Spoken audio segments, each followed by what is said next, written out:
Every year, my friends and I celebrate the 4th of July at Devil's Lake in Wisconsin.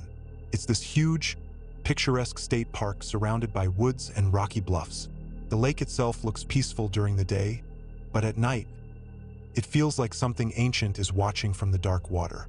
Last year was the first time I truly felt afraid of that place, and it's the reason I haven't gone back since. We were a group of 6, me, my girlfriend Lily, our friends Adam and Kelsey, and another couple, Nate and Tasha. We drove up on July 3rd and planned to stay 2 nights.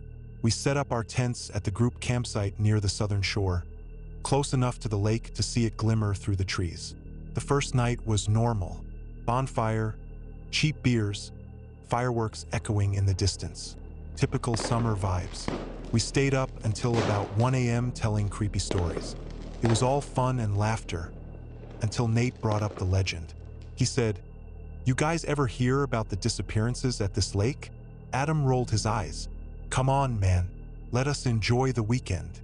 No, seriously, Nate insisted. "People go missing here.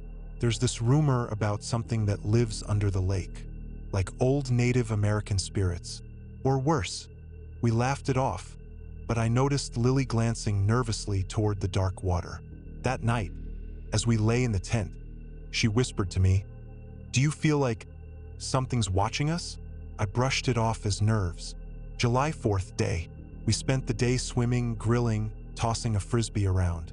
There were families everywhere, kids waving sparklers, boaters on the lake, music playing. But by sunset, the crowds began to thin. People packed up, headed home. We stayed. Of course we stayed. By 9 p.m., it was just us and a few scattered tents in the woods. Our fire crackled bright. Adam set up a Bluetooth speaker playing classic rock. We were having a good time, until Kelsey screamed. It wasn't a little scream. It was a gut-deep, terrified yell that silenced everything. We turned and saw her pointing at the lake. There was a figure standing waist-deep in the water. Not moving, just standing. Still. We all froze. Lily grabbed my arm. "Is that a person?" Nate took out his flashlight and pointed it at the water. The beam hit the figure's face. White, pale, almost glowing. Then it sank. Not like someone ducking underwater. It was like it dropped straight down, unnaturally fast, like something pulled it from below. We ran. We didn't even speak. Just ran back to the campsite. Midnight. We tried to rationalize it. Maybe it was a prank. Maybe a swimmer. Maybe we were all just seeing things in the firelight.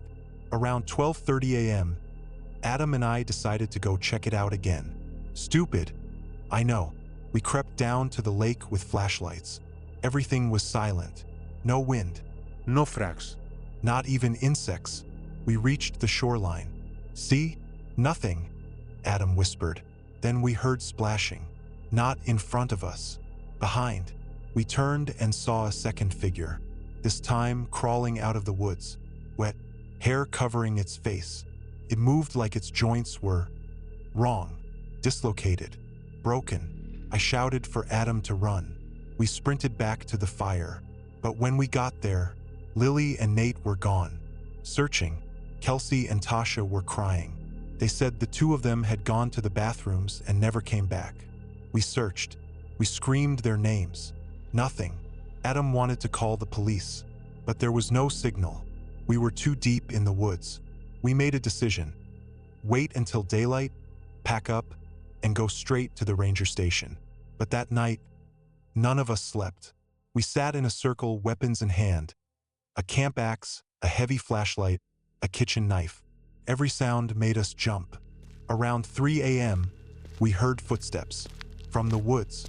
Then Lily's voice, "Help me." We jumped up, but it wasn't Lily. It was something mimicking her voice, because what stepped into the clearing didn't have a face. Just smooth skin where its eyes and mouth should be. We ran, left the tents, left the food, everything, the aftermath. At dawn, we reached the ranger station. They found no trace of Lily or Nate, just drag marks near the lake and our abandoned gear. We were questioned. They even suspected us, but they had nothing to charge. That was 1 year ago, and this 4th of July, I keep dreaming of the lake. I hear Lily calling from the water, and I see that pale face, watching.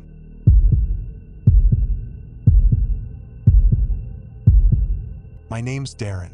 I'm 29 now, but when I was 17, something happened at Devil's Lake that changed me forever. I've never told anyone this story, not even my therapist, but every 4th of July it comes back. The smell of smoke and lake water, the echo of fireworks and screams. It was 2013. I had just graduated high school.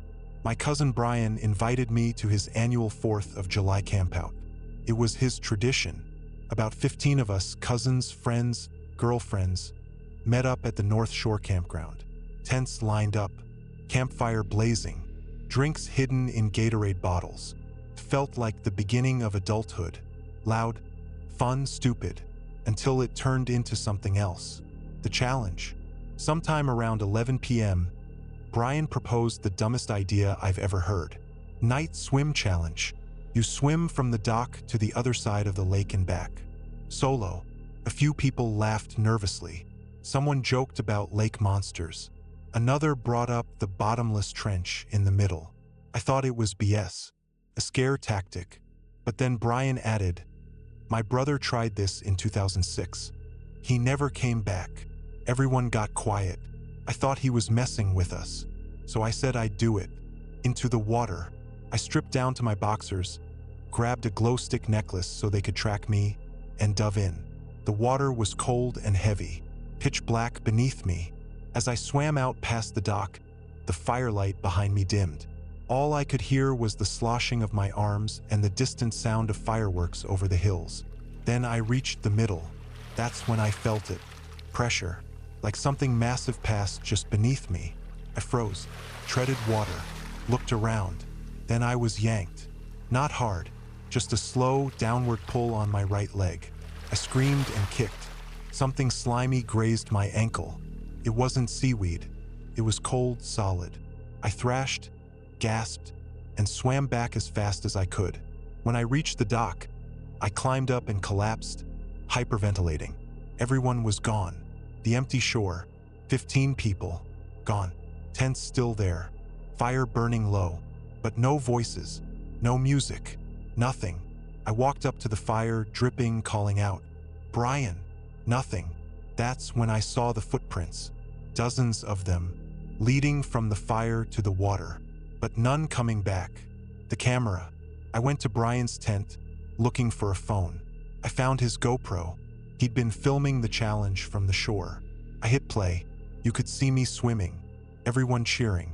Then, one by one, people turning, looking at something in the woods. It was fast. A black shape darted between trees. Then another. Then another. The camera tilted. Screams. The footage ended. I still have the footage. I've never shown it. No one would believe me. Aftermath. I ran barefoot through the woods until I found a road. Park ranger picked me up. I told him everything. He looked at me like I was high. They found nothing. No signs of struggle. Just the empty site and a trail of wet footprints into the lake. I was the only one left. To this day, none of them have ever been found. Last year, on the 4th of July, I went back. I had to prove to myself it wasn't all in my head. I brought a drone, flew it over the lake. Nothing for the first 10 minutes. Then something moved.